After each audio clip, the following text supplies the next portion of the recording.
Along the trade routes of the ancient Silk Road and old maritime links, something new is happening. More than 3 years after President Xi Jinping introduced the idea of the Belt and Road Initiative, China has forged a new trading hub and infrastructure network connecting Asia with Europe and Africa. The initiative has been participated in and supported by over 100 countries and international organizations. Nearly 50 cooperation agreements have been signed among governments, and more than 70 agreements have been signed among departments and other organizations. Aviation, power, rail, road. China is working on a variety of projects with its partners. Though the idea of the Belt and Road Initiative came from China, its benefits belong to the world. Chinese businesses have helped build 56 economic and trade cooperation zones along the routes, with total investments exceeding $18 billion, helping generate over $1 billion in tax revenues and more than 160,000 jobs. The initiative is a breath of fresh air in a world challenged with protectionism and anti-globalization. I think from that perspective, there's no one-size-fits-all, but we certainly want to target and meet each of the market and each of the projects and each of the cooperation partners' individual goals and needs that fit into a win-win situation. We're talking about an emerging economy, or one of the biggest developing countries going around the world with this kind of OBOR initiatives. It used to be developed economies going to emerging ones and developing ones, and they're telling everybody our experience is the best, so learn from us, just follow what we tell you. But obviously this time it's a different case. I think first, China is an emerging economy. We just come a long way to where we were before. But I think many of the countries on OBOR is almost the exact situation or a similar situation when China was 20, 30, 40 years ago. So the experience that China gained and the mentality, and right? the mentality and the mistakes we made and the lessons we made was almost exactly what some of the countries need and want us to share. So I think, yes, some of the developed countries have great experience, and that's what we want to work together with them as well on these OBOR countries. Because you bring a very, very important point. It's like when we are talking about go to these OBOR countries, we're not just talking about China going to these countries. We are working with local governments, local companies, local financial institutions, but also international financial institutions from the US, from Europe, so that this is not only good for China, it's good for the local market, it's good for the world. So bring everyone together, and then we have a good. So this is have a shared interest, a common interest with a shared view. That's true. But one word of caution is for the OBOR. We are not saying a direct copy of China experience into some of the OBOR countries. No direct copy. But they aspire China's experiences a lot. They want to learn. Consider China as a magical, story, isn't it? But China's experience is adjusting the international standard, international know-how to the Chinese way. That's true. To the Chinese market, and we want advise the OBOR countries and the OBOR market, saying that look, you can't just direct copy what China has done. It's a good experience, but you need to adjust to your local market as well. So that's what we are advising, or we are hoping to discuss with them.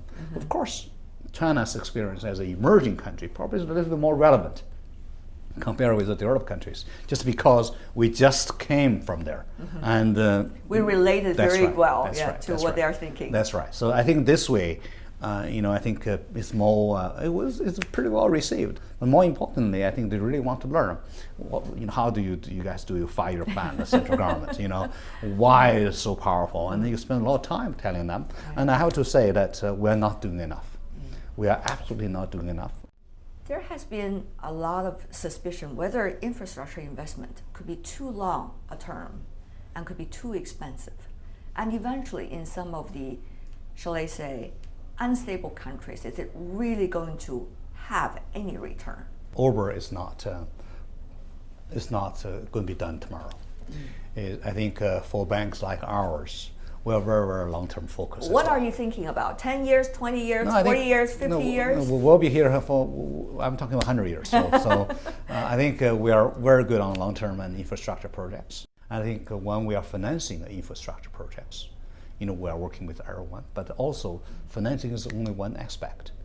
There's equity investments, there's debt market, there's M&A, there's a financial advisor, there's risk management, there's a whole lot of a whole basket of things that can be done. That's right, from the bank perspective. And then there's a trade. When we see the infrastructure get built, when we see the trade get improved, and there's trade flows, and so there's a lot of money can be made, and there's a lot of monetary transactions that's going to happen. So when you talk about these diversity of businesses, it's very interesting, Mr. Zhang, because China is still groping its way on many of the areas you just mentioned. Actually, there's tons of work need to be done in the financial sector, and the financial reforms will continue to go on. But are we confident enough? I think we certainly are in many areas, and we know many areas we need to work and improve on ourselves. Right. But you always learn and improve while you're doing on it. But this is becoming so crowded. I mean, the long team that wants to join the OBOR projects, isn't it? The countries, everyone is raising high their hands and say, please come to our land and try to see what project would fit you. But that would make your work also challenging. I think you're absolutely right. I think this OBOR initiative or proposal from China and from President Xi is so well received by the international community. I think many people are pleasantly surprised. And I think this is clearly demonstrated China's responsibility in the global governance and in terms of that what we can do as a nation to make the world as better, and making our Chinese contribution to the world global governance, overall situation. And from finance perspective, and we are just glad that we are part of it, and I think we will and we can play a very important role to help that global governance evolution as we see it. Yeah, but it doesn't mean we don't have competition. We do. For example, the OBOR, the project itself, also coincides in certain areas with the Eurasian corridor, as Russia has been advocating over the years. We love competition. We all thrive. I can see the light in your eyes when you're talking about competition. We all thrive through competition, and there's different proposals, etc. But I think that means everyone is not happy with where we are today, and everyone wants to do better. And so there's different proposals in the world. But the key is to focus on the projects that matters and focus on a project that will achieve win-win situation. Well, some would say, well, ICBC, a commercial bank, one of the biggest in the world, but also you have some state background. So probably it doesn't matter whether you earn or not.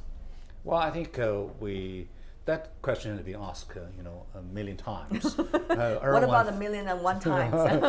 Everyone will question how we make our decisions. We are a commercial bank. We are here to make money.